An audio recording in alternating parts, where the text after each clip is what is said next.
നമസ്കാരം. നോക്കാം ഈ മണിക്കൂറിലെ പ്രധാന വാർത്തകൾ. ആക്സിയം 4 ദൗത്യം വിജയകരം. ശുഭാംശുവും സംഘവും ഭൂമിയിൽ തിരിച്ചെത്തി. ബഹിരാകാശ നിലയത്തിൽ ദൗത്യം പൂർത്തിയാക്കിയ ആദ്യ ഇന്ത്യക്കാരനായി ശുഭാംശു ശുക്ല.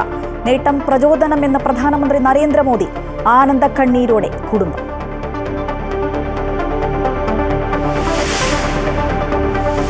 നിമിഷപ്രിയയുടെ വധശിക്ഷ നീട്ടിവെച്ചു. നാളെ നടപ്പാക്കില്ല എന്ന് കേന്ദ്ര സർക്കാർ. പ്രാർത്ഥനകൾ ഫലം കണ്ടെന്നും മനുഷ്യത്വം നോക്കിയാണ് ഇടപെട്ടതെന്നും കാന്തപുരം. ആശ്വാസവാർത്തയെന്ന് നിമിഷയുടെ കുടുംബം.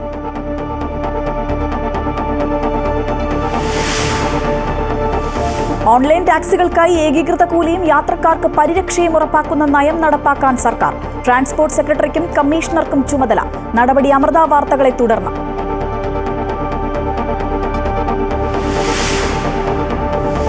അന്ധവിശ്വാസത്തിനും അനാചാരത്തിനും എതിരായ നിയമനിർമ്മാണത്തിൽ നിലപാട് തിരുത്തി സംസ്ഥാന സർക്കാർ. പുതിയ നിയമത്തിനുള്ള സാധ്യത പരിശോധിക്കുമെന്ന് ഹൈക്കോടതി.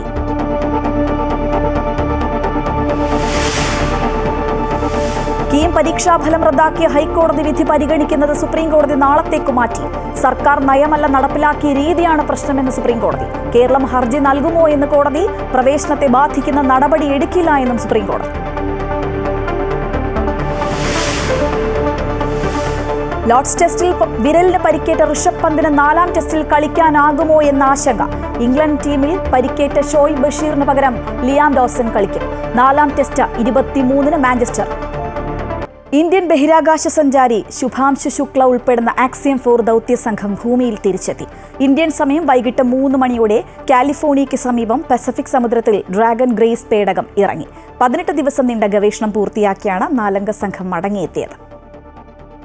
You can see the ocean there. Dragon is about to touch down in just a few seconds here. Axiom 4 dragon പേടകം സുരക്ഷിതമായി ഭൂമിയിലിറങ്ങി. മടക്കം തത്സമയം വീക്ഷിക്കുകയായിരുന്നു ശുഭാംശുവിന്റെ കുടുംബം. പേടകം ഭൂമി തൊട്ട നിമിഷം വികാരനിർഭരം.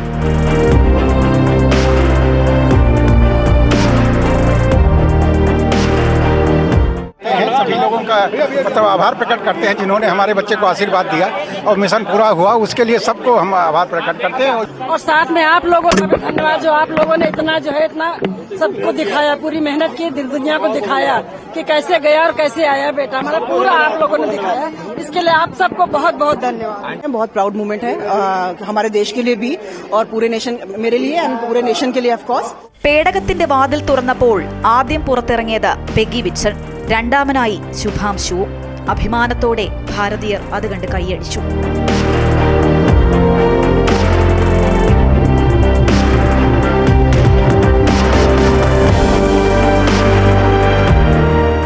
മിഷൻ പൈലറ്റായിരുന്നു ശുഭാംശു. ബഹിരാകാശ നിലയത്തിൽ ദൗത്യം പൂർത്തിയാക്കിയ ആദ്യ ഇന്ത്യക്കാരനാണ് ശുഭാംശു ശുക്ല. 22 മണിക്കൂറിലധികം നീണ്ട യാത്രയ്ക്കൊടുവിലാണ് ശുഭാംശു ശുക്ലയും സംഘവും സഞ്ചരിക്കുന്ന ഡ്രാഗൺ പേടകം ഭൂമിയിലെത്തിയത്. ഇനി ശുഭാംശുവും സംഘാംഗങ്ങളും ജോൺസൺ സ്പേസ് സെന്ററിൽ 7 ദിവസം നിരീക്ഷണത്തിൽ കഴിയണം. ഭൂഗുരുത്വവുമായി പൊരുത്തപ്പെടുന്നതിനായി 7 ദിവസം ഇവർ അവിടെയായിരിക്കും. മൈക്രോഗ്രാവിറ്റി പരിസ്ഥിതിയിൽ 18 ദിവസം കഴിഞ്ഞ ശുഭാംശുവിന്റെ ആരോഗ്യനില നിരീക്ഷിക്കാനായി ISROയുടെ സംഘവും US-ലെത്തിയിട്ടുണ്ട്. ജൂൺ 26-നാണ് ആക്സിയം 4 ദൗത്യം ഫ്ലോറിഡയിലെ കെനഡി സ്പേസ് സെന്ററിൽ നിന്ന് ആരംഭിച്ചത്. 14 ദിവസത്തെ ദൗത്യത്തിന് പോയ സംഘം 18 ദിവസം നിലയത്തിൽ താമസിച്ചു. ഇന്ത്യൻ വ്യോമസേന ഗ്രൂപ്പ് ക്യാപ്റ്റൻ ശുഭാംശു ശുക്ല, മുതിർന്ന American astronaut Peggy Whitson, Poland സ്വദേശി സ്ലാവോസ് ഉസ്നാൻസ്കി, ഹംഗറിയിൽ നിന്നുള്ള ടിബോർ കാപ്പോ എന്നിവരാണ് സംഘത്തിലുണ്ടായിരുന്നത്. 60 പരീക്ഷണങ്ങളും പൂർത്തിയാക്കിയാണ് സംഘം ഭൂമിയിലേക്ക് തിരിച്ചെത്തിയത്. ഇതിൽ കേരളത്തിൽ നിന്ന് കൊണ്ടുപോയ 6 വിത്തിനങ്ങളുടെ മുളപ്പിക്കൽ പരീക്ഷണവും ഉൾപ്പെടുന്നു. വിവിധ പരീക്ഷണങ്ങളുടെ ഭാഗമായ സാമ്പിളുകളടക്കം 236 കിലോഗ്രാം കാർഗോ ഗ്രേസിൽ ഭൂമിയിലേക്ക് മടക്കിക്കൊണ്ടുവരുന്നുണ്ട്. News desk, Amrita TV. Axiom 4 ദൗത്യം വിജയകരമായി പൂർത്തിയാക്കി ഭൂമിയിൽ തിരിച്ചെത്തിയ ഇന്ത്യൻ ബഹിരാകാശ സഞ്ചാരി ശുഭാംശു ശുക്ലയെ സ്വാഗതം ചെയ്ത പ്രധാനമന്ത്രി നരേന്ദ്രമോദി. അന്താരാഷ്ട്ര ബഹിരാകാശ നിലയം സന്ദർശിച്ച ഇന്ത്യയുടെ ആദ്യത്തെ ബഹിരാകാശ സഞ്ചാരി എന്ന നിലയിൽ ശുഭാംശുവിന്റെ അർപ്പണബോധവും ധീരതയും കോടിക്കണക്കിന് ജനങ്ങളുടെ സ്വപ്നങ്ങൾക്ക് പ്രചോദനമായി എന്ന് അദ്ദേഹം എക്സ് പോസ്റ്റിൽ കുറിച്ചു. ഇത് നമ്മുടെ സ്വന്തം മനുഷ്യ ബഹിരാകാശ യാത്രാ ദൗത്യമായ ഗഗൻയാനിലേക്കുള്ള മറ്റൊരു നാഴികക്കല്ലാണെന്നും അദ്ദേഹം പറഞ്ഞു. നിമിഷപ്രിയയുടെ വധശിക്ഷ നടപ്പാക്കുന്നത് നീട്ടിവെച്ചു. വധശിക്ഷ നാളെ നടപ്പാക്കില്ല എന്ന് കേന്ദ്ര സർക്കാർ വ്യക്തമാക്കി. വസാബിലെ ഷെയ്ഖ് ഇടപെട്ടതോടെയാണ് യമൻ ഭരണകൂടം വധശിക്ഷ മാറ്റിവെക്കാൻ ഉത്തരവിട്ടത്. വിവരങ്ങളുമായി Amrita news middle east bureau chief Sreeraj Kaimal ചേരുകയാണ്. ശ്രീരാജ്, ഈ വധശിക്ഷ നീട്ടിവെക്കുന്നു എന്ന് പറയുന്നത് അതൊരു പ്രതീക്ഷ തന്നെയാണ്. ഈ പ്രതീക്ഷയിലേക്ക് എത്തിച്ചേർന്നത് എങ്ങനെയാണ്? ശ്രീജ, നമുക്കറിയുന്നത് പോലെ തന്നെ നിമിഷപ്രിയയുടെ മോചനം സംബന്ധിച്ച കാര്യത്തിൽ ഒരു താൽക്കാലിക ആശ്വാസമായി എന്ന് തന്നെ ഇപ്പോൾ കരുതാം. നിലവിൽ ലഭിക്കുന്ന വിവരങ്ങൾ അതാണ് സൂചിപ്പിക്കുന്നത്. എങ്കിലും വധശിക്ഷ പൂർണ്ണമായും ഒഴിവാക്കി എന്നുള്ള ഒരു വാർത്തയ്ക്കായാണ് നമ്മൾ കാത്തിരിക്കുന്നത്. ഈ വിഷയത്തിൽ അവസാന നിമിഷം നിരവധി പേര് ഒരുമിച്ചുള്ള ഒരു ശ്രമം ഉണ്ടായിട്ടുണ്ട്. കേന്ദ്ര സർക്കാരിന്റെ ഇടപെടലുകൾക്ക് വലിയ പരിമിതികളുള്ള ഒരു രാജ്യമാണ് യമൻ. അതുപോലെ തന്നെ ഈ സംഭവം, ഈ കേസിനാസ്പദമായ സംഭവം നടക്കുന്നതും അതുപോലെ ഇപ്പോൾ ഈ നിയമ നടപടികൾ നടക്കുന്നതുമായ സ്ഥലം യമനിലെ വിമതപക്ഷമായ ഹൂതികളുടെ നിയന്ത്രണത്തിലുള്ള ഇടത്താണ്. അതുകൊണ്ട് തന്നെ നമ്മുടെ നയതന്ത്ര ഇടപെടലുകൾക്ക് വലിയ രീതിയിലുള്ള പരിമിതികളുണ്ട്. എങ്കിലും സൗദി അറേബ്യയിൽ നിന്നുള്ള ഇന്ത്യൻ നയതന്ത്ര സംവിധാനത്തിന്റെ ഒരു വലിയ ശ്രമം ഇതിന്റെ പിന്നിലുണ്ടെന്നാണ് നമ്മൾ മനസ്സിലാക്കുന്നത്. ഒപ്പം ഈ തലാലിന്റെ കുടുംബവുമായി നേരിട്ട് സംസാരിക്കാനുള്ള ചില ഇടപെടലുകൾ നടന്നു. അത് നമുക്ക് അറിയുന്നത് പോലെ തന്നെ മുസ്ലിം ഇസ്ലാമിക മത ആധ്യാത്മിക നേതാവായിട്ടുള്ള കാന്തപുരം അബൂബക്കർ മുസ്ലിയാരുടെ നേതൃത്വത്തിലുള്ള ഒരു ശ്രമം, അദ്ദേഹത്തിന്റെ വ്യക്തിപരമായ ചില ബന്ധങ്ങളൊക്കെ ഈ കാര്യത്തിൽ പ്രയോജനം ചെയ്തിട്ടുണ്ടെന്നാണ് നമ്മൾ മനസ്സിലാക്കുന്നത്. എന്തായാലും ബ്ലഡ് മണി അല്ലെങ്കിൽ ദിയാധനം എന്ന അറിയപ്പെടുന്ന ബ്ലഡ് മണി നൽകിക്കൊണ്ട് നിമിഷപ്രിയയുടെ മോചനം സാധ്യമാക്കുക എന്നൊരു ആത്യന്തിക ലക്ഷ്യത്തിന് അനുകൂലമായ ഒരു സാഹചര്യം ഇപ്പോൾ ഒരുങ്ങി വന്നിട്ടുണ്ട്. കൊല്ലപ്പെട്ട ഈ തലാലിന്റെ കുടുംബത്തിന്റെയും അദ്ദേഹം താമസിച്ചിരുന്ന സ്ഥലം, ഒപ്പം അദ്ദേഹം ഉൾപ്പെടുന്ന ഗോത്രം, ഇവരുടെയൊക്കെ ഒരു അനുമതിയും അതുപോലെ തന്നെ അവരുടെ വൈകാരികമായ ഈ വിഷയത്തിലുള്ള ചില സാഹചര്യങ്ങളും അവസ്ഥയും ഒക്കെ ഈ കേസിൽ വളരെ നിർണായകമാണ്. കാരണം അത്തരത്തിലുള്ള ഒരു സംവിധാനം, ആ രാജ്യത്തെ നിയമങ്ങളെ ഈ പറഞ്ഞ കാര്യങ്ങൾ കൂടി ബാധിക്കുന്ന രീതിയിലുള്ള ഒരു സംവിധാനമാണ് ഈ യമനിലുള്ളത്. എന്തായാലും നമുക്കറിയുന്നത് പോലെ നാളെയായിരുന്നു ഈ വധശിക്ഷ നടപ്പാക്കേണ്ടത്. അത് കുറച്ചുകൂടി നീട്ടിവെച്ചിരിക്കുന്നു എന്ന ഒരു സാഹചര്യം ഇപ്പോൾ നിലവിലുണ്ട്. ഈ നിർണായക സമയത്ത് ആ ശിക്ഷാവധി നടപ്പാക്കുന്നത് നീട്ടിവെച്ചിരിക്കുന്നു. അല്ലെങ്കിൽ നേരത്തെ സൂചിപ്പിച്ചതുപോലെ കേന്ദ്ര സർക്കാരിന്റെയും മത നേതാക്കളുടെയും ഒക്കെ ഇടപെടലുകളിലൂടെ മോചനത്തിനായുള്ള ഒരു ശ്രമത്തിന് പൂർണ്ണമായും മോചിപ്പിച്ച് നിമിഷപ്രിയയെ നാട്ടിലെത്തിക്കുക എന്നുള്ള ഒരു ആത്യന്തിക ലക്ഷ്യത്തിനുള്ള ആ ഒരു ശ്രമങ്ങൾക്ക് കുറച്ചുകൂടി സമയം ലഭിച്ചിരിക്കുന്നു എന്നതാണ് നിലവിലത്തെ ഒരു സാഹചര്യം. വളരെ ആശ്വാസകരമായിട്ടുള്ള ഒരു സാഹചര്യം തന്നെയാണ് അത് ശ്രീജ സൂചിപ്പിച്ചതുപോലെ തന്നെ. ശ്രീരാജ്, ഈ പറഞ്ഞതുപോലെ ഈ തലാലിന്റെ കുടുംബത്തിന്റെ ഒരു പ്രതികരണം എന്താണെന്ന് ഈ ഒരു അവസരത്തിൽ നമുക്ക് ലഭിക്കുന്നുണ്ടോ? കാരണം ദിയാധനം സ്വീകരിക്കാൻ അവർ ഇതുവരെ തയ്യാറായിട്ടില്ല എന്നാണ് അറിയാൻ കഴിയുന്നത്. അത്തരത്തിലുള്ള എന്തെങ്കിലും പ്രതീക്ഷകൾ നമുക്ക് ലഭിക്കുന്നുണ്ടോ? നമുക്ക് പൂർണ്ണമായും സ്ഥിരീകരിക്കാവുന്ന അത്തരം വിവരങ്ങളൊന്നും നിലവിൽ ലഭ്യമല്ല ശ്രീജ. നമുക്ക് അറിയുന്നത് പോലെ നേരത്തെ കാന്തപുരത്തിന്റെ ഇടപെടലിനെ കുറിച്ചുള്ള വിവരങ്ങൾ അദ്ദേഹം തന്നെ മാധ്യമങ്ങളുമായിട്ട് പ്രതികരിക്കുന്നുണ്ടായിരുന്നു. അതുപോലെ തന്നെ അവിടുത്തെ മനുഷ്യാവകാശ വിഷയങ്ങളിലൊക്കെ ഇടപെട്ട് പ്രവർത്തിക്കുന്ന ചില വ്യക്തികളുമൊക്കെ ഈ വിഷയത്തിൽ സജീവമായി ഇടപെടുന്നുണ്ട്. പക്ഷേ തലാലിന്റെ കുടുംബം ഈ ഒരു ദിയാധനം സ്വീകരിച്ചുകൊണ്ട് പൂർണ്ണമായും നിമിഷപ്രിയയ്ക്ക് വിടുതൽ നൽകി എന്ന രീതിയിലുള്ള സ്ഥിരീകരിക്കാവുന്ന വിവരങ്ങളൊന്നും, അത്തരം നീക്കങ്ങളുടെ സ്ഥിരീകരിക്കാവുന്ന വിവരങ്ങളൊന്നും നമുക്ക് ലഭിച്ചിട്ടില്ല. പക്ഷേ നേരത്തെ ഞാൻ സൂചിപ്പിച്ചതുപോലെ ഇപ്പോൾ നാളെ നടക്കേണ്ട, അതായത് വളരെ കുറഞ്ഞ മണിക്കൂറുകൾ മാത്രമായിരുന്നു ഈ വധശിക്ഷ നടപ്പാക്കാനായിട്ട് മുന്നിലുണ്ടായിരുന്നത്. ആ ഒരു സാഹചര്യത്തിൽ നിന്നൊരല്പം ആശ്വാസം നമുക്ക് ലഭിച്ചിരിക്കുന്നു. അതല്ലെങ്കിൽ കുറച്ചുകൂടി സമയം നമുക്ക് ലഭിച്ചിരിക്കുന്നു എന്നുള്ളതാണ് ഇതിനകത്ത് പരമപ്രധാനമായ കാര്യം. അതെന്തായാലും വളരെ പോസിറ്റീവായിട്ടുള്ള ഒരു കാര്യം തന്നെയാണ് നമ്മളെ സംബന്ധിച്ചിടത്തോളം. അത്തരം ശ്രമങ്ങൾക്ക് നേരത്തെ ഞാൻ പറഞ്ഞതുപോലെ ഈ പറയുന്ന പ്രദേശം എന്ന് പറയുന്നത് ഹൂതി വിമതരുടെ, അതായത് യമനിലെ നമുക്ക് അറിയുന്നത് പോലെ തന്നെ ആഭ്യന്തര സംഘർഷം നടക്കുന്ന ഒരു രാജ്യമാണ് അവിടെ.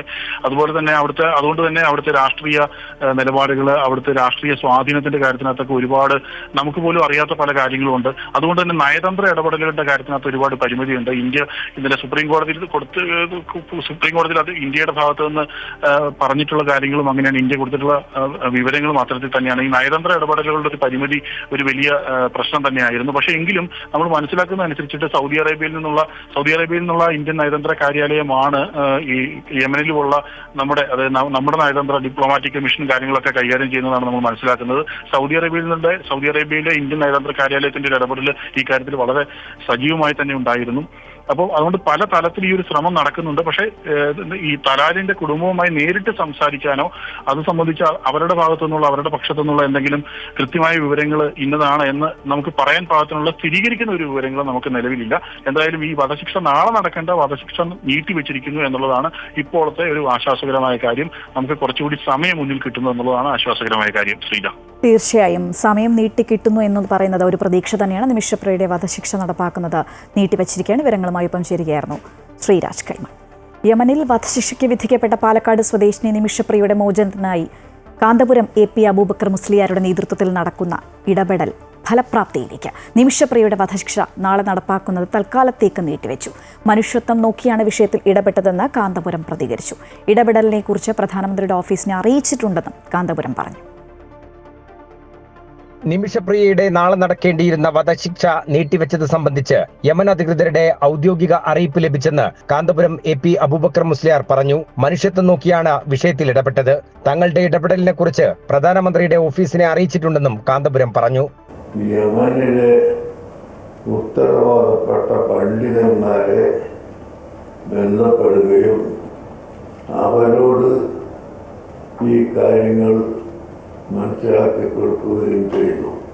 ഇസ്ലാം മനുഷ്യത്വത്തിന് വളരെ പ്രാധാന്യം കൽപ്പിക്കുന്ന മതമാണല്ലോ. യമനിലെ പണ്ഡിതന്മാരുമായി ഇടപെടാൻ സാധിച്ചപ്പോൾ ഇസ്ലാമിക നിയമമനുസരിച്ച് പ്രായശ്ചിത്തത്തിന് അവസരമുണ്ട് എന്നാണ് അറിയിച്ചത്. ഈ കുറ്റത്തിൽ നിന്ന് നഷ്ടപരിഹാരമായി കാശ് വാങ്ങി ഒഴിവാക്കണമെന്നും ആവശ്യപ്പെട്ടു. കഴിഞ്ഞ ദിവസം ചാണ്ടിയുമ്മൻ MLA അഭ്യർത്ഥനയെ തുടർന്നാണ് കാന്തപുരം വിഷയത്തിൽ ഇടപെട്ടത്. കാന്തപുരം ഉസ്താദിന്റെ അഭ്യർത്ഥന പ്രകാരം യമനിലെ പ്രമുഖ പണ്ഡിതനായ ഷെയ്ഖ് ഹബീബ് ഉമർ ബിൻ ഹഫീൽ വിഷയത്തിൽ ഇടപെട്ടു. കാന്തപുരത്തിന്റെ ഇടപെടലിൽ നിമിഷപ്രിയ ആക്ഷൻ കൗൺസിൽ അദ്ദേഹത്തിന് നന്ദി രേഖപ്പെടുത്തി. തനിക്ക് പ്രതീക്ഷ ഉണ്ടായിരുന്നുവെന്നും കാന്തപുരത്തിന്റെ ശക്തമായ ഇടപെടൽ ഏറെ നിർണായകമായെന്നും നിമിഷയുടെ ഭർത്താവ് ടോമിയും പ്രതികരിച്ചു. 2017 ജൂലൈയിൽ യമൻ പൗരനായ തലാലിനെ കൊലപ്പെടുത്തിയ കുറ്റത്തിനാണ് 38-കാരിയായ നിമിഷപ്രിയയെ വധശിക്ഷയ്ക്ക് വിധിച്ചത്. 2020 യമൻ കോടതിയാണ് നിമിഷയ്ക്ക് വധശിക്ഷ വിധിച്ചത്. പിന്നീട് 2023 നവംബറിൽ രാജ്യത്തെ സുപ്രീം ജുഡീഷ്യൽ കൗൺസിൽ നിമിഷയുടെ അപ്പീൽ തള്ളുകയായിരുന്നു. ഇറാൻ പിന്തുണയുള്ള ഹൂതികളുടെ നിയന്ത്രണത്തിലുള്ള യമൻ തലസ്ഥാനമായ സനായിലെ ജയിലിലാണ് നിലവിൽ നിമിഷപ്രിയ കഴിയുന്നത്. അമൃത ന്യൂസ്, കോഴിക്കോട്.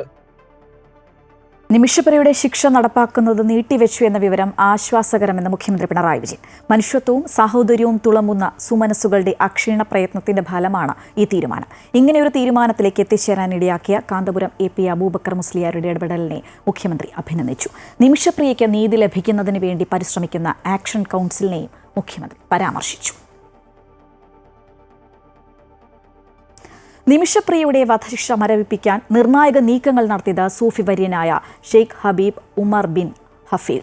കാന്തപുരത്തിന്റെ അഭ്യർത്ഥന മാനിച്ചാണ് ഷെയ്ഖ് ഹബീബ് ഉമർ ഇടപെട്ടത്. ലോകത്ത് തന്നെ ഏറ്റവും സ്വാധീനമുള്ള ഇസ്ലാം പണ്ഡിതനാണ് അദ്ദേഹം. സയ്യിദ് അലവി മാലിക്കി മക്കയ്ക്ക് ശേഷം ആഗോള സുന്നി മുസ്ലിങ്ങൾ ഏറെ ആദരിക്കുന്ന വ്യക്തിത്വത്തിന് ഉടമയാണ് Sheikh Habib Umar bin Hafiz. Kanthapuram AP Aboobacker Musliyar Sheikh ഹബീബിനെ ഫോണിൽ വിളിച്ചാണ് നിമിഷപ്രിയയുടെ മോചനത്തിനായി ഇടപെടണമെന്ന് അഭ്യർത്ഥിച്ചത്. ഷെയ്ഖ് ഹമീദ് ഉമറിന്റെ നിർദ്ദേശപ്രകാരം മറ്റൊരു സൂഫി വര്യന്റെ മകൻ യമനിലെ ദമാറിലെത്തി തലാലിന്റെ ബന്ധുക്കളുമായി സംസാരിച്ചിരുന്നു. ആ ഇടപെടലാണ് ഫലം കണ്ടത്. ലോകത്തെ ഏറ്റവും സ്വാധീനമുള്ള മുസ്ലിം പണ്ഡിതരുടെ പട്ടികയിൽ ആദ്യ സ്ഥാനത്തുള്ള ഷെയ്ഖ് ഹബീബ് ഉമറിന് ലോകത്തിന്റെ പലയിടങ്ങളിലായി അനുയായികളുണ്ട്. തൻ്റെ സ്വദേശമായ യമനിലെ താരിമിൽ സ്ഥാപിച്ച ദാറുൽ മുസ്തഫ എന്ന ഇസ്ലാമിക സർവകലാശാല കേന്ദ്രീകരിച്ച് വൈജ്ഞാനിക പ്രവർത്തനങ്ങൾ നടത്തുന്നു. ഷെയ്ഖിന്റെ ശിഷ്യന്മാരാണ് 50ഓളം രാജ്യങ്ങളിലെ ഇസ്ലാമിക പ്രബോധന പ്രവർത്തനങ്ങൾക്ക് ചുക്കാൻ പിടിക്കുന്നത്. ലോക പ്രശസ്ത പണ്ഡിതരും തത്വചിന്തകരും എഴുത്തുകാരും ഉൾപ്പെടുന്ന വലിയൊരു ശിഷ്യനിര അദ്ദേഹത്തിനുണ്ട്. 70ഓളം രാജ്യങ്ങളിലെ വിദ്യാർത്ഥികൾ നിലവിൽ ദാറുൽ മുസ്തഫയിൽ പഠനം നടത്തിക്കൊണ്ടിരിക്കുന്നു. ഷെയ്ഖ് ഹബീബ് ഉമറിന്റെ ശിഷ്യൻ ഹബീബ് അലി ജിഫ്രി സ്ഥാപിച്ച ത്വാബ ഫൗണ്ടേഷൻ സാമൂഹ്യശാസ്ത്രത്തിലും തത്വചിന്തയിലുമായി നടത്തിയ പഠനങ്ങൾ ആധുനിക സമൂഹത്തിലെ ഇസ്ലാമിക പ്രബോധന മേഖലയിൽ മികച്ച സംഭാവന നൽകുന്നു. വർത്തമാന മുസ്ലിം സമൂഹത്തിലെ എല്ലാ സുന്നിധാരകളും ഷെയ്ഖ് ഹബീബ് ഉമർ ബിൻ ഹഫീലിനെ അംഗീകരിക്കുകയും ആദരിക്കുകയും ചെയ്യുന്നുണ്ട്. IS, അൽ ഖ്വയ്ദ പോലുള്ള അതിതീവ്ര ഗ്രൂപ്പുകളും അവരുടെ ആശയസ്വാധീനമുള്ളവരും മാത്രമാണ് ഷെയ്ഖ് ഹബീബ് ഉമർ എന്ന ലോക മുസ്ലിം നേതാവിനെ അംഗീകരിക്കാത്തവർ. ഭീകരവാദ ഗ്രൂപ്പുകളുടെ ആക്രമണങ്ങളിൽ നിന്ന് തലനാരിഴയ്ക്ക് രക്ഷപ്പെട്ടയാളാണ് ഈ സൂഫി വര്യൻ. കാന്തപുരം AP അബൂബക്കർ മുസ്ലിയാർ, സയ്യിദ് ഇബ്രാഹിം ഖലീൽ ബുഖാരി തുടങ്ങിയ മലയാളി പണ്ഡിതരുമായി ആത്മബന്ധം പുലർത്തുന്ന ഷെയ്ഖ് ഹബീബ് ഉമർ പലതവണ കേരളത്തിൽ വന്നിട്ടുണ്ട്. മലപ്പുറം മഅ്ദിൻ അക്കാദമിയുടെ ശിലാസ്ഥാപനം നിർവഹിക്കാൻ വേണ്ടിയായിരുന്നു ആദ്യമായി ഇദ്ദേഹം ഇന്ത്യയിലെത്തിയത്.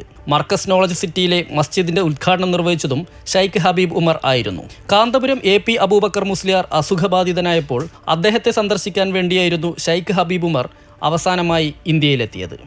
S. Vinesh Kumar, Amrita news, Kozhikode. Online ടാക്സികൾക്കായി സംസ്ഥാന സർക്കാർ പുറത്തിറക്കിയ അഗ്രഗേറ്റർ നയം പ്രാബല്യത്തിൽ കൊണ്ടുവരാനുള്ള നടപടികൾ ആരംഭിച്ചു. ലൈസൻസിംഗ് അതോറിറ്റിയായി ട്രാൻസ്പോർട്ട് കമ്മീഷണറെയും അതോറിറ്റിയായി ട്രാൻസ്പോർട്ട് സെക്രട്ടറിയെയും നിയമിച്ച് ലൈസൻസിനുള്ള അപേക്ഷകൾ ക്ഷണിച്ചു തുടങ്ങി.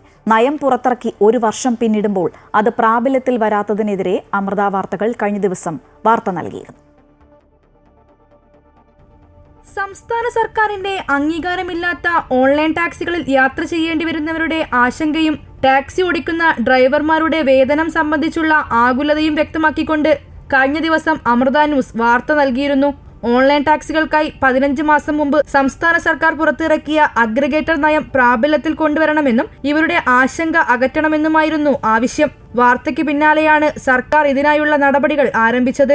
ലൈസൻസിംഗ് അതോറിറ്റിയായി ട്രാൻസ്പോർട്ട് കമ്മീഷണറെയും അതോറിറ്റിയായി ട്രാൻസ്പോർട്ട് സെക്രട്ടറിയെയും നിയമിച്ച് ലൈസൻസിനുള്ള അപേക്ഷകൾ ക്ഷണിച്ചു തുടങ്ങി. ഒരു അപേക്ഷയാണ് നിലവിൽ ഇതുവരെ വന്നിട്ടുള്ളത്. അത് മാർഗനിർദ്ദേശങ്ങൾ പാലിക്കുന്നതാണോ എന്ന് ഉറപ്പുവരുത്തുന്നതിനായി ബോർഡിൽ വെച്ചിരിക്കുകയാണ്. അതേസമയം അഗ്രഗേറ്റർ നയം പ്രാബല്യത്തിൽ വരാനുള്ള നടപടികൾ ആരംഭിച്ചതോടെ ഇനി തങ്ങൾക്ക് നിയമപരിരക്ഷ കിട്ടുമെന്ന ആശ്വാസത്തിലാണ് ഓൺലൈൻ ടാക്സി ഡ്രൈവർമാരും യാത്രക്കാരും. കമ്പനികൾക്ക് ലൈസൻസ് വേണമെന്ന ആവശ്യവുമായി Kozhikode online taxi drivers union ഹൈക്കോടതി സമീപിച്ചതിനെ തുടർന്നാണ് 2024 ഒക്ടോബർ 8 സംസ്ഥാന സർക്കാർ ഓൺലൈൻ ടാക്സികൾക്കായി അഗ്രഗേറ്റർ നയം പുറത്തിറക്കിയത്. എന്നാൽ അത് ഇതുവരെ പ്രാബല്യത്തിൽ വന്നില്ല എന്നതായിരുന്നു ഡ്രൈവർമാരുടെ ആശങ്ക. അതുകൊണ്ട് തന്നെ വീണ്ടും ഹൈക്കോടതി സമീപിക്കാൻ ഒരുങ്ങുകയായിരുന്നു യൂണിയൻ. ആലപ്പുഴ, എറണാകുളം, തിരുവനന്തപുരം, തൃശൂർ, കോഴിക്കോട് ജില്ലകളിലായി 20,000 ഓൺലൈൻ ടാക്സി വാഹനങ്ങൾ ഓടുന്നുണ്ടെന്നാണ് കണക്ക്.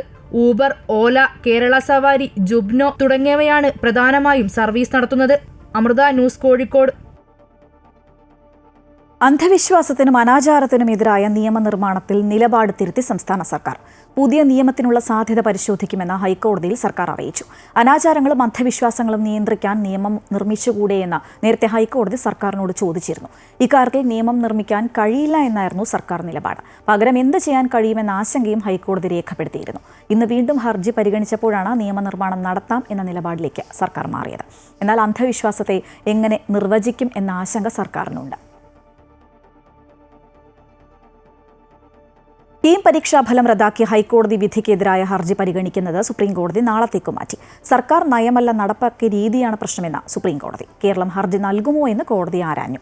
സംസ്ഥാനത്തിന് എപ്പോൾ വേണമെങ്കിലും പ്രോസ്പെക്ടസിൽ മാറ്റം വരുത്താൻ അധികാരമുണ്ട് എന്നാണ് കേരള സിലബസ് വിദ്യാർത്ഥികൾക്ക് വേണ്ടി വാദിച്ച മുതിർന്ന അഭിഭാഷകൻ പ്രശാന്ത് ഭൂഷൺ കോടതിയെ അറിയിച്ചത്. വിദ്യാർത്ഥികൾ വലിയ പ്രതിസന്ധിയാണ് നേരിടുന്നത് എന്നും പ്രശാന്ത് ഭൂഷൺ കോടതിയിൽ വാദിച്ചു. ജസ്റ്റിസ് PS നരസിംഹയുടെ ബെഞ്ചാണ് ഹർജി പരിഗണിക്കുന്നത്. പ്രവേശന നടപടികളെ ബാധിക്കുന്ന നടപടി എടുക്കില്ല എന്നും സുപ്രീംകോടതി വ്യക്തമാക്കി. CBSE വിദ്യാർത്ഥികളുടെ തടസ്സ ഹർജിയും കോടതി പരിഗണിക്കുന്നുണ്ട്. കോഴിക്കോട് പന്തീരാങ്കാവ് സ്വകാര്യ ബാങ്ക് കവർച്ചയിൽ നഷ്ടപ്പെട്ട തുകയിൽ 39 ലക്ഷം രൂപ കൂടി കണ്ടെടുത്തു. മുഖ്യപ്രതി ഷിബിൻ ലാലിന്റെ കൈമ്പാലത്തുള്ള വീടിനോട് ചേർന്ന പറമ്പിൽ കുഴിച്ചിട്ട നിലയിലായിരുന്നു പണം. 55,000 രൂപ ഇയാളിൽ നിന്ന് നേരത്തെ കണ്ടെടുത്തിരുന്നു. ആകെ 40 ലക്ഷം രൂപയാണ് നഷ്ടപ്പെട്ടത്. ഇക്കഴിഞ്ഞ ജൂൺ 11 കേസിനാസ്പദമായ സംഭവം നടന്നത്. മറ്റൊരു ധനകാര്യ സ്ഥാപനത്തിൽ പണയം വെച്ച സ്വർണമെടുക്കാനാണെന്ന വ്യാജക്കഥയുണ്ടാക്കിയാണ് പണം നഷ്ടപ്പെട്ട രാമനാട്ടുകരയിലെ സ്വകാര്യ ബാങ്കിനെ പ്രതിയായ ഷിബിൻ ലാൽ സമീപിച്ചത്. തുടർന്ന് പന്തീരാങ്കാവിലെ സ്വകാര്യ ധനകാര്യ സ്ഥാപനത്തിൽ പണയം വെച്ച സ്വർണം ടേക്ക് ഓവർ ചെയ്യാൻ 40 ലക്ഷം രൂപയുമായി എത്തിയ സ്വകാര്യ ബാങ്ക് ശാഖയിലെ ജീവനക്കാരനിൽ നിന്നും പണം തട്ടിപ്പറിച്ച് ഷിബിൻ ലാൽ സ്കൂട്ടറിൽ കടന്നുകളയുകയായിരുന്നു. ജൂൺ 13 പാലക്കാട് വെച്ച് പ്രതി പന്തീരാങ്കാവ് പോലീസിന്റെ പിടിയിലായത്. എന്നാൽ അന്ന് പ്രതിയിൽ നിന്നും 55,000 രൂപ മാത്രമാണ് കണ്ടെടുക്കാൻ സാധിച്ചത്. തുടർന്ന് ഇയാളെ ചോദ്യം ചെയ്തു വരികയായിരുന്നു. ദിവസങ്ങൾ നീണ്ട ചോദ്യം ചെയ്യലിൽ പണം കൂച്ചിട്ടതായി പ്രതി സമ്മതിച്ചു. പന്തീരാങ്കാവിന് സമീപം കൈമ്പാലം, പള്ളിപ്പുറം, ഉള്ളാട്ടിൽ പ്രതിയുടെ വീടിനടുത്തുള്ള പറമ്പിൽ കുഴിച്ചിട്ട നിലയിൽ 500ന്റെ നോട്ടുകെട്ടുകൾ പോലീസ് കണ്ടെടുത്തു. കേസിലെ 2ഉം 3ഉം പ്രതികളെ ചോദ്യം ചെയ്തപ്പോൾ ലഭിച്ച വിവരങ്ങളും നിർണായകമായി മാറി. Amrita news, Kozhikode. ADGP MR Ajith കുമാറിന്റെ ട്രാക്ടർ യാത്രയിൽ ശബരിമല സ്പെഷ്യൽ കമ്മീഷണർ ഹൈക്കോടതിക്ക് റിപ്പോർട്ട് നൽകി. പമ്പ സന്നിധാനം റോഡിൽ ചരക്ക് നീക്കത്തിന് മാത്രമേ ട്രാക്ടർ ഉപയോഗിക്കാവൂ എന്ന ഹൈക്കോടതി ഉത്തരവ് ADGP ലംഘിച്ചു എന്നാണ് റിപ്പോർട്ട്. സന്നിധാനത്ത് നടന്ന നവഗ്രഹ പ്രതിഷ്ഠാ ചടങ്ങിൽ പങ്കെടുക്കാനാണ് ADGP അജിത് കുമാർ പോലീസിന്റെ ഉടമസ്ഥതയിലുള്ള ട്രാക്ടറിൽ യാത്ര ചെയ്തത്.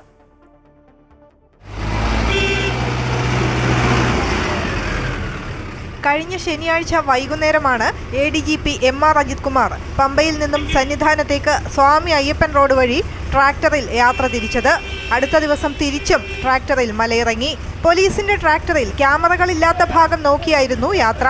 എന്നാൽ ADGP ട്രാക്ടറിൽ സഞ്ചരിക്കുന്നത് ശ്രദ്ധയിൽപ്പെട്ട ആരോ ഒരാൾ ദൃശ്യങ്ങൾ സഹിതം പരാതി സ്പെഷ്യൽ കമ്മീഷണർക്ക് കൈമാറിയെന്നാണ് വിവരം. തുടർന്നാണ് കോടതി ഉത്തരവ് ലംഘിച്ച സംഭവത്തിൽ ശബരിമല സ്പെഷ്യൽ കമ്മീഷണർ ഹൈക്കോടതിക്ക് വിശദമായ റിപ്പോർട്ട് നൽകിയത്.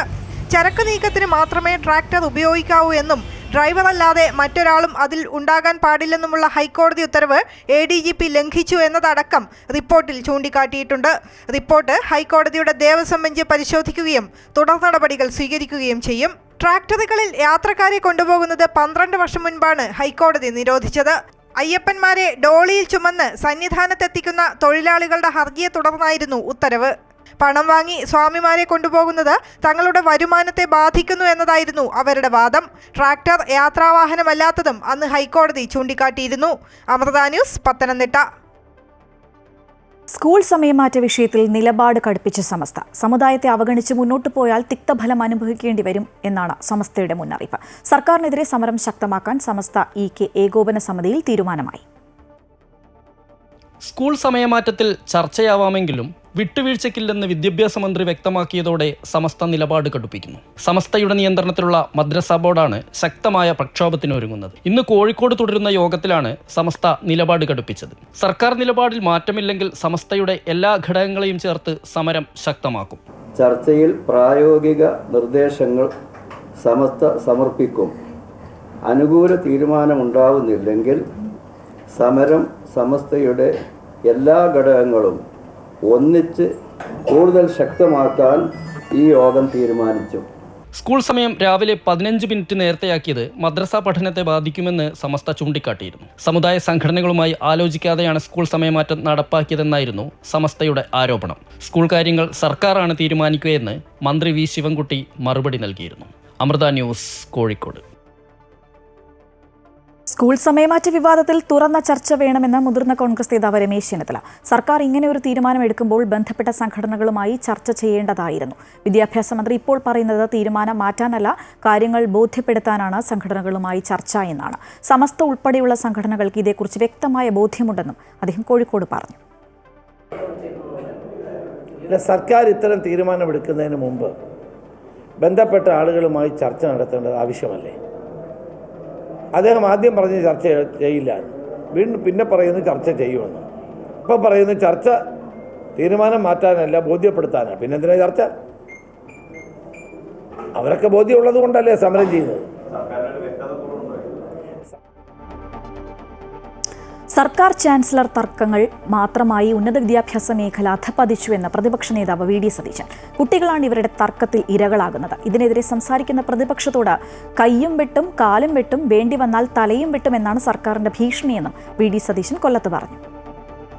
ഗവർണറും സർക്കാരും തമ്മിൽ നടക്കുന്ന ഈ നിസാരമായ വിഷയങ്ങൾക്ക് വേണ്ടിയിട്ടുള്ള തർക്കങ്ങൾ കാരണം കുളമായി മാറിയിരിക്കുകയാണ് ഉന്നത വിദ്യാഭ്യാസ രംഗം. പല സ്ഥലത്തും താൽക്കാലിക വൈസ് ചാൻസലർമാരാണ്. 13 യൂണിവേഴ്സിറ്റികളിൽ 12 സ്ഥലത്ത്. കേരള യൂണിവേഴ്സിറ്റിയിൽ കഴിഞ്ഞ കുറേ ദിവസമായി നടക്കുന്നത് എന്താണ്? ഇവിടെ ചോദിക്കാനും പറയാനും ആളില്ലേ? ഇതൊന്ന് തീർക്കാൻ ആരും മുൻകൈയെടുക്കുന്നില്ലേ? 2500 കുട്ടികളുടെ ഡിഗ്രി സർട്ടിഫിക്കറ്റ് സൈൻ ചെയ്തിട്ടില്ല. പുതിയ കോഴ്സുകൾക്ക് അംഗീകാരം കൊടുത്തിട്ടില്ല. കേരളത്തിൽ അനങ്ങിക്കഴിഞ്ഞാലുള്ള മുദ്രാവാക്യം കയ്യും വെട്ടും കാലും വെട്ടും, വേണ്ടി വന്നാൽ തലയും വെട്ടുമെന്നാണ്.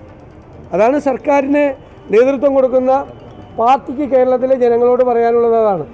അത് പോലീസുകാരെ വെല്ലുവിളിക്കുന്നു, മാധ്യമപ്രവർത്തകരെ വെല്ലുവിളിക്കുന്നു, സ്വന്തം പാർട്ടിക്കാരെ വെല്ലുവിളിക്കുന്നു, പ്രതിപക്ഷ രാഷ്ട്രീയ പാർട്ടിയിൽപ്പെട്ടവരെ വെല്ലുവിളിക്കുന്നു. ഇപ്പം മന്ത്രിമാർ വരെ അങ്ങനെയാണ്. ഗവർണർ സർക്കാർ പോരിൽ തകരുന്നത് ഉന്നത വിദ്യാഭ്യാസ മേഖലയാണെന്നും ആരുടെയും പക്ഷത്ത് ചേരുന്നില്ലെന്നും മുതിർന്ന കോൺഗ്രസ് നേതാവ് രമേശ് ചെന്നിത്തല. ഇത് വിദ്യാർത്ഥികളുടെ ഭാവിയെയാണ് ബാധിക്കുന്നത്. കഴിഞ്ഞ കുറേ കാലമായി VCമാർ ഉൾപ്പെടെയില്ലാത്തതിനാൽ ഉന്നത വിദ്യാഭ്യാസ മേഖലയുടെ പ്രവർത്തനം അവതാളത്തിലാണെന്നും ചെന്നിത്തല പറഞ്ഞു. ഗവർണറും സർക്കാരും തമ്മിലുള്ള പോരിനിടയിൽ തകർന്നു പോകുന്നത് ഉന്നത വിദ്യാഭ്യാസവും രംഗവും കേരളത്തിലെ വിദ്യാർത്ഥികളും.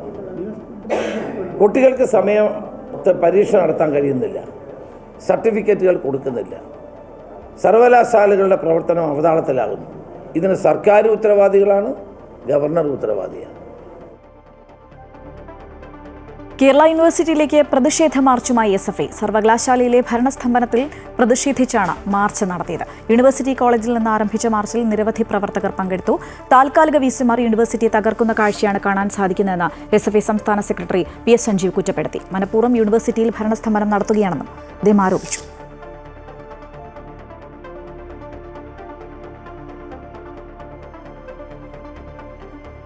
മന്ത്രി R. ബിന്ദുവിന് കരിങ്കൊടി കാണിച്ച ABVP. കീം എൻട്രൻസ് വിഷയത്തിൽ മന്ത്രി R. ബിന്ദുവിന്റെ രാജി ആവശ്യപ്പെട്ടാണ് ഇരിങ്ങാലക്കുടയിൽ വെച്ച് കരിങ്കൊടി കാണിച്ചത്. ABVP സംസ്ഥാന ജോയിന്റ് സെക്രട്ടറി S. അക്ഷയ്, ജില്ലാ സെക്രട്ടറി യദു കൃഷ്ണൻ എന്നിവർ നേതൃത്വം നൽകി.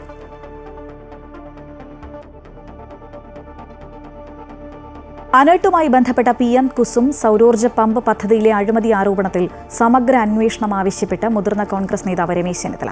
നിയമസഭാ കമ്മിറ്റിയോ ഗവൺമെന്റ് നിയമിക്കുന്ന സ്വതന്ത്ര ഏജൻസിയോ അന്വേഷിക്കണം. അഴിമതി ആരോപണം നേരിടുന്ന കമ്പനിയുടെ സിഇഒയ്ക്ക് അന്വേഷണ ചുമതല നൽകിയത് പരാതി അട്ടിമറിക്കാനാണ്. 240 കോടിയുടെ പദ്ധതിയിലാകെ 100 കോടിയുടെ അഴിമതി നടന്നുവെന്ന് പറഞ്ഞ ചെന്നിത്തല മന്ത്രിയോട് പ്രധാനപ്പെട്ട 9 ചോദ്യങ്ങളും ഉന്നയിച്ചു. അനർട്ടുമായി ബന്ധപ്പെട്ട് അഴിമതി നടന്നിട്ടുണ്ടെങ്കിൽ അതിന്റെ തെളിവുകൾ രമേശ് ചെന്നിത്തല പുറത്തുവിടണമെന്നായിരുന്നു വൈദ്യുതി മന്ത്രി K. കൃഷ്ണൻകുട്ടിയുടെ ആവശ്യം. ഇതിനു പിന്നാലെയാണിപ്പോൾ വൈദ്യുതി മന്ത്രിയോട് 9 ചോദ്യങ്ങളുമായി രമേശ് ചെന്നിത്തല രംഗത്ത് വന്നത്. 240 കോടിയുടെ ടെൻഡറാണ് അനർട്ട് സിഇഒ വിളിച്ചത്.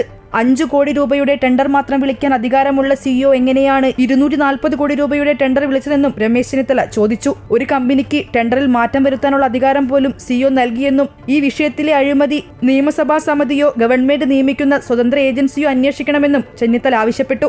ഇത്രയും വലിയൊരു അഴിമതി നടന്നിട്ട് ഒന്നും വൈദ്യുതി വകുപ്പ് സെക്രട്ടറി അന്വേഷിക്കുമെന്ന് പറഞ്ഞു. ഇപ്പോൾ പത്രത്തിൽ കാണുന്നത് ഈ അഴിമതിക്ക് നേതൃത്വം കൊടുക്കുന്ന ആൾ തന്നെ ഇത് അന്വേഷിക്കുമെന്ന് പറയുന്നു. ഏതായാലും ഇതേ സംബന്ധിച്ചുള്ള വിശദമായ അന്വേഷണം അനിവാര്യമാണ്. പദ്ധതിക്കായി കേന്ദ്രത്തിൽ നിന്നും എത്ര തുക സബ്സിഡി കിട്ടി, എത്ര ചെലവഴിച്ചു, എത്ര തിരികെ നൽകി? അനർട്ടിന്റെ ഈ ടെൻഡർ ക്രിയേറ്റർ ഓപ്പണർ ചുമതലകൾ ഉണ്ടായിരിക്കെ രാജിവെച്ച് EYയിൽ ചേർന്ന താൽക്കാലിക ജീവനക്കാരനെ ടെൻഡറുകൾ സഹായിക്കാനുള്ള ചുമതലകൾ നൽകണമെന്ന് സിഇഒ ആവശ്യപ്പെട്ടിരുന്നു. തുടങ്ങിയ പ്രധാനപ്പെട്ട മറ്റ് നിരവധി ചോദ്യങ്ങളും രമേശ് ചെന്നിത്തല ഉന്നയിച്ചു. അഴിമതി ആരോപണം നേരിടുന്ന കമ്പനിയുടെ സിഇഒയ്ക്ക് അന്വേഷണ ചുമതല നൽകിയത് പരാതി അട്ടിമറിക്കാനാണെന്നാണ് രമേശ് ചെന്നിത്തലയുടെ ആരോപണം. മന്ത്രിയുടെ കൈകൾ ശുദ്ധമാണെങ്കിൽ അനർട്ടിന്റെ കഴിഞ്ഞ 5 വർഷത്തെ മുഴുവൻ ഇടപാടുകളും ഫോറൻസിക് ഓഡിറ്റിംഗിന് വിധേയമാക്കാൻ ധൈര്യമുണ്ടോ എന്നും രമേശ് ചെന്നിത്തല ചോദിച്ചു. അമൃത ന്യൂസ്, കോഴിക്കോട്. വയനാട് കോൺഗ്രസിലെ സംഘടനാ പ്രശ്നങ്ങളിൽ ഇടപെട്ട സംസ്ഥാന നേതൃത്വം അച്ചടക്ക നടപടി ക്ഷണിച്ചു വരുത്തരുതെന്ന് നേതാക്കൾക്ക് മുന്നറിയിപ്പ് നൽകി KPCC president advocate Sunny Joseph MLA. അണികളെ വിഷമിപ്പിക്കുന്ന ഒരു നടപടിയും അംഗീകരിക്കാൻ കഴിയില്ല. കൽപ്പറ്റയിൽ സംഘടിപ്പിച്ച സമരപ്രഖ്യാപന സംഗമത്തിലായിരുന്നു KPCC പ്രസിഡന്റിന്റെ താക്കീത്. ഗ്രൂപ്പ് പോരും DCC പ്രസിഡന്റിന് മർദ്ദനമേറ്റ സംഭവം ഉൾപ്പെടെ പാർട്ടിക്ക് കളങ്കമുണ്ടാകുന്ന സാഹചര്യത്തിലാണ് KPCC നേതൃത്വം വിഷയത്തിൽ ഇടപെടുന്നത്. അണികളെ വിഷമിപ്പിക്കുന്ന തരത്തിൽ നേതാക്കളുടെ ഭാഗത്തു നിന്നുണ്ടാകുന്ന അച്ചടക്ക നടപടി അംഗീകരിക്കാൻ കഴിയില്ല. ദേശീയ തലത്തിൽ ശ്രദ്ധിക്കപ്പെടുന്ന മണ്ഡലമായതിനാൽ വയനാട്ടിലെ സംഘടനാ ഭിന്നിപ്പും തർക്കവും എതിർപാർട്ടികൾ ചർച്ചാ വിഷയമാക്കും. നേതാക്കളിലെ ഭിന്നത നേതൃത്വം നിരീക്ഷിക്കുന്നുണ്ടെന്നും അത്തരം പ്രവണതകൾ ആവർത്തിച്ചാൽ മുഖം നോക്കാതെ നടപടി സ്വീകരിക്കേണ്ടി വരുമെന്നും സണ്ണി ജോസഫ് വ്യക്തമാക്കി. ആരെ സസ്പെൻഡ് ചെയ്യാൻ ആഗ്രഹിക്കുന്നില്ല, പക്ഷേ അച്ചടക്ക നടപടികൾ ക്ഷണിച്ചു വരുത്തുന്ന തെറ്റായ പ്രവണതകൾ ഉണ്ടാകാൻ പാടില്ല. അത്രമാത്രം ഞങ്ങളിവിടെ പറഞ്ഞു വെക്കുന്നു. ഇവിടെയുള്ള പ്രശ്നങ്ങൾ ഞങ്ങളുടെ ശ്രദ്ധയിൽപ്പെട്ടിട്ടുണ്ട്. അത് സംബന്ധിച്ച് ആലോചിച്ച് ഉചിതമായ തീരുമാനങ്ങൾ എടുക്കും. പുൽപ്പള്ളിയിലെ യോഗത്തിനിടെ DCC പ്രസിഡന്റ് ND അപ്പച്ചനെ മർദ്ദിച്ച സംഭവത്തിൽ ജില്ലയിലെ മുതിർന്ന കോൺഗ്രസ് നേതാക്കൾക്കെതിരെ പോസ്റ്ററുകൾ പ്രത്യക്ഷപ്പെട്ടിരുന്നു.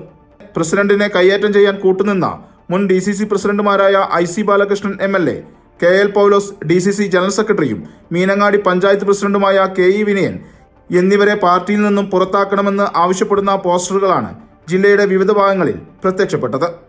അമൃത ന്യൂസ്, വയനാട്. അടുത്ത 3 ദിവസം സംസ്ഥാനത്ത് ശക്തമായ ഒറ്റപ്പെട്ട മഴയ്ക്ക് സാധ്യത. കണ്ണൂർ, കാസർഗോഡ് ജില്ലകളിൽ ഇന്നും, ഇടുക്കി, എറണാകുളം, തൃശൂർ, കണ്ണൂർ, കാസർഗോഡ് ജില്ലകളിൽ നാളെയും ഓറഞ്ച് അലർട്ട് പ്രഖ്യാപിച്ചിട്ടുണ്ട്. ശക്തമായ കാറ്റിനും സാധ്യതയുണ്ട് എന്ന് കാലാവസ്ഥാ നിരീക്ഷണ കേന്ദ്രം മുന്നറിയിപ്പ് നൽകി. രാജസ്ഥാനും ജാർഖണ്ഡിനും മുകളിൽ രൂപം കൊണ്ട ശക്തി കൂടിയ ന്യൂനമർദ്ദമാണ് വരും ദിവസങ്ങളിൽ മഴയായി കേരളത്തിന്റെ വിവിധ ജില്ലകളിൽ പെയ്തിറങ്ങുന്നത്. ഇന്നു മുതൽ 5 ദിവസം വടക്കൻ കേരളത്തിലും മധ്യ കേരളത്തിലുമായി വിവിധ ജില്ലകളിൽ ഓറഞ്ച് അലർട്ട് പ്രഖ്യാപിച്ചിട്ടുണ്ട്.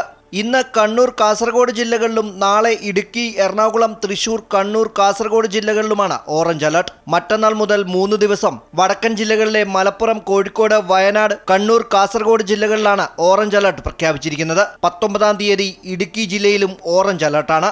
5 ദിവസവും മധ്യ കേരളത്തിലെ വിവിധ ജില്ലകളിൽ മഞ്ഞ അലർട്ടാണ് പ്രഖ്യാപിച്ചിരിക്കുന്നത്. ഈ ദിവസങ്ങളിൽ നദീതീരങ്ങളിലും ജാഗ്രതാ നിർദ്ദേശം പുറപ്പെടുവിച്ചിട്ടുണ്ട്. വരുന്ന 5 ദിവസങ്ങളിൽ മണിക്കൂറിൽ 55 മുതൽ 65 കിലോമീറ്റർ വേഗതയിൽ ശക്തമായ കാറ്റിനും സാധ്യതയുള്ളതിനാൽ തമിഴ്നാട്, കേരള തീരങ്ങളിൽ മത്സ്യബന്ധനത്തിന് വിലക്ക് ഏർപ്പെടുത്തിയിട്ടുണ്ട്. അമൃത ന്യൂസ്, തിരുവനന്തപുരം. മകളുടെ ജീവനെടുത്ത ശേഷം ആത്മഹത്യ ചെയ്ത വിഭജികയുടെ അമ്മ ശൈലജ ഷാർജയിൽ മാധ്യമങ്ങളെ കണ്ടു. വിഭജികയുടെയും മകളുടെയും സംസ്കാരം നാട്ടിൽ നടത്തണമെന്നാണ് ആവശ്യം. വിഭജികയുടെ മകളുടെ സംസ്കാരം ഇന്ന് നടത്താൻ നീക്കമുണ്ടെന്നും കോൺസുലേറ്റ് ഇടപെടണമെന്നും അവർ ആവശ്യപ്പെട്ടു. മാത്രമാണ് അവർക്ക് ആഗ്രഹം. ഈ മണകാരണ്യത്തില് അതാണ് അവരെ ഏറ്റവും വലിയ ഇതിപ്പോ കാര്യം. എനിക്കാണെങ്കിൽ ഇപ്പോൾ ഈ 1 മാസത്തിൽ 2 സർജറി കഴിഞ്ഞതാ. അപ്പോൾ എൻ്റെ അസുഖം 1 മാസം പോലും ആയിട്ടില്ല. അപ്പം പിന്നെ ഞാൻ ഈ ഒരു പ്രതീക്ഷയോടെ ഞാനിവിടെ വന്നത്. അമ്മയും കൊച്ചിനെയും കൊണ്ടുപോകാം. ഇവിടെ സംസ്കരിക്കുന്നതിനെക്കാട്ടി നല്ലത് നമ്മുടെ നാട്ടിൽ സംസ്കരിക്കുന്നത്. ഒന്നേ അവൻ്റെ വീട്ടിൽ, അല്ലെങ്കിൽ എൻ്റെ വീട്ടിൽ. ഇത് രണ്ടിലെന്തെങ്കിലും ഒന്ന് ചെയ്താൽ മതി. അല്ലാതെ ഇവിടെ സംസ്കരിക്കുന്നതിനകത്ത് എനിക്ക് താല്പര്യമില്ല. രണ്ടുപേരും ഒരുമിച്ചായാലും അവൻ്റെ വീട്ടിലായാലും നമുക്ക് കുഴപ്പമില്ല. എൻ്റെ 2 മക്കളെ അവൻ്റെ വീട്ടിൽ സംസ്കരിച്ചാലും എനിക്ക് കുഴപ്പമില്ല, എൻ്റെ വീട്ടിൽ സംസ്കരിച്ചാലും കുഴപ്പമില്ല. അതല്ല ഇനി അവന് 2 ഇടത്ത് സംസ്കരിക്കണമെന്ന് പറഞ്ഞാലും എനിക്ക് കുഴപ്പമില്ല. പക്ഷെ നമ്മുടെ നാട്ടിൽ വേണമെന്നുള്ളതേ ഉള്ളൂ. ഷാർജയിൽ കൊല്ലം സ്വദേശി വിഭജികയും മകളും മരിച്ച സംഭവത്തിൽ വിഭജികയുടെ അമ്മയുടെ പരാതിയിലെടുത്ത കേസ് ശാസ്താംകോട്ട ഡിവൈഎസ്പി അന്വേഷിക്കും. കൊല്ലം റൂറൽ SP സാബു മാത്യു മേൽനോട്ടം വഹിക്കും. കഴിഞ്ഞ ദിവസം കുണ്ടറ പോലീസ് വിഭജികയുടെ അമ്മയുടെയും ബന്ധുക്കളുടെയും മൊഴിയെടുത്തിരുന്നു. ഭർത്താവിനും വീട്ടുകാർക്കുമെതിരെ സ്ത്രീധന പീഡനവും ആത്മഹത്യാ പ്രേരണയും ചുമത്തിയിട്ടുണ്ട്. രാജ്യത്തിന് പുറത്ത് നടന്ന കേസായതിനാൽ സ്റ്റേറ്റ് ക്രൈംബ്രാഞ്ചിന്റെ അന്വേഷണത്തിനും നീക്കമുണ്ട്. കണ്ടെയ്നർ ലോറിയിൽ സഞ്ചരിച്ച കവർച്ചാ സംഘം കൊച്ചിയിൽ പിടിയിൽ. നെട്ടൂരിൽ നടത്തിയ പരിശോധനയ്ക്കിടെയാണ് 3 പേരെ പോലീസ് അറസ്റ്റ് ചെയ്തത്. ശുചിമുറിയുടെ ജനൽ ഇളക്കി രക്ഷപ്പെട്ട പ്രതികളിൽ ഒരാളെ സമീപത്തെ കെട്ടിടത്തിൽ നിന്ന് പോലീസ് പിടികൂടി. ഊട്ടിയിൽ നിന്ന് കാർ കടത്തിക്കൊണ്ടുവരുന്നു എന്ന വിവരത്തിന്റെ അടിസ്ഥാനത്തിൽ പോലീസ് നടത്തിയ പരിശോധനയിലാണ് കണ്ടെയ്നർ ലോറി പിടികൂടിയത്. രാജസ്ഥാൻ രജിസ്ട്രേഷനുള്ള കണ്ടെയ്നറാണ് പനങ്ങാട് പോലീസ് പിടിച്ചെടുത്തത്. ഹരിയാന സ്വദേശികളായ നാജിർ അഹമ്മദ്, സാഹിദ്, രാജസ്ഥാൻ സ്വദേശി സൈക്കിൾ എന്നിവരെയാണ് കസ്റ്റഡിയിലെടുത്തത്. കൊച്ചിയിലെ ഷോറൂമിലേക്ക് AC-കളുമായി വരുന്നതിനിടെയാണ് പ്രതികൾ കാർ മോഷ്ടിച്ചത്. എന്നാൽ മോഷ്ടിച്ച കാർ അവിടെ തന്നെ ഉപേക്ഷിച്ചു. പ്രതികളെ പനങ്ങാട് സ്റ്റേഷനിലെത്തിച്ച് ചോദ്യം ചെയ്യുന്നതിനിടെ കൂട്ടത്തിലൊരാൾ ശുചിമുറിയിൽ പോവുകയും അവിടുത്തെ ജനാലിളക്കി രക്ഷപ്പെടുകയും ചെയ്തു. തുടർന്ന് പോലീസ് നടത്തിയ തെരച്ചിലിൽ ഇയാളെ പിടികൂടി. അപ്പോൾ ഇവിടുത്തെ മരട്ടിൽ സ്റ്റേഷനിൽ 2 മഫ്റ്റിയിൽ 2 പോലീസുകാരാണ് കൂട്ടി നോക്കിയ സമയത്ത് ആ മതലിൻ്റെ സൈഡിൽ കൂടി പോയിട്ടുണ്ടാകുന്നൊരു കറക്റ്റ് സാധ്യത തോന്നി. അവിടെ ഒരു പുല്ല് മാറിക്കിടക്കുന്ന ഒരു ഇത് കണ്ടു. അതിൽ പോയിക്കൊള്ളാൻ പറഞ്ഞു. ചെന്ന് നോക്കുമ്പോൾ ഇവരവിടെ കണ്ടു കറക്റ്റായിട്ട്. അവരും ഓടി അവിടെ നിന്ന് നമുക്ക് അവിടുന്ന് കറക്റ്റായിട്ട് കിട്ടി.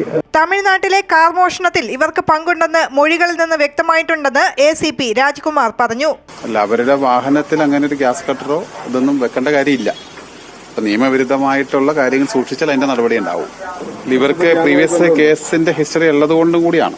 മോഷണ കേസുള്ളവരാണ്. പ്രതികളിൽ നിന്ന് സംശയകരമായി ഗ്യാസ് കട്ടർ കണ്ടെടുത്തിട്ടുണ്ട്. ഇവരുടെ ക്രിമിനൽ പശ്ചാത്തലം പോലീസ് പരിശോധിച്ചു വരികയാണ്. അമൃത ന്യൂസ്, കൊച്ചി. ലോർഡ്സിൽ 3ാം ടെസ്റ്റിനിടെ പരിക്കേറ്റ ഋഷഭ് പന്തിന് 4ാം ടെസ്റ്റിൽ കളിക്കാനാകുമെന്ന് തന്നെയാണ് പ്രതീക്ഷയെന്ന് ക്യാപ്റ്റൻ ശുഭ്മാൻ ഗിൽ. 3ാം ടെസ്റ്റിനിടെ വിരലിനേറ്റ പരിക്ക് അത്ര സാരമുള്ളതല്ല എന്നും ഗിൽ പറഞ്ഞു. വിക്കറ്റ് കീപ്പിങ്ങിനിടെ ഡൈവ് ചെയ്യുന്നതിനിടെയാണ് പന്തിന് പരിക്കേറ്റത്. വേദന കാരണം തുടർന്ന് ധ്രുവ് ജൂറലാണ് വിക്കറ്റ് കീപ്പിംഗ് ചുമതലകൾ ഏറ്റെടുത്തത്. പരിക്ക് ഗുരുതരമല്ലെന്നും ജൂലൈ 23-ന് ആരംഭിക്കുന്ന മാഞ്ചസ്റ്റർ ടെസ്റ്റിന് മുൻപ് പന്ത് സുഖം പ്രാപിക്കുമെന്നും ഗിൽ വാർത്താസമ്മേളനത്തിൽ പറഞ്ഞു.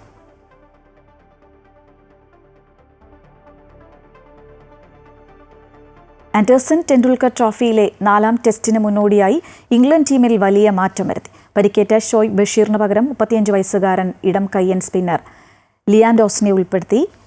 2017-ൽ ദക്ഷിണാഫ്രിക്കയ്ക്കെതിരെയാണ് ഡോസൻ അവസാനമായി ടെസ്റ്റ് മത്സരം കളിച്ചത്. കൗണ്ടി ക്രിക്കറ്റിൽ സ്ഥിരമായ പ്രകടനവും ഡോസൻ പുറത്തെടുത്തിരുന്നു.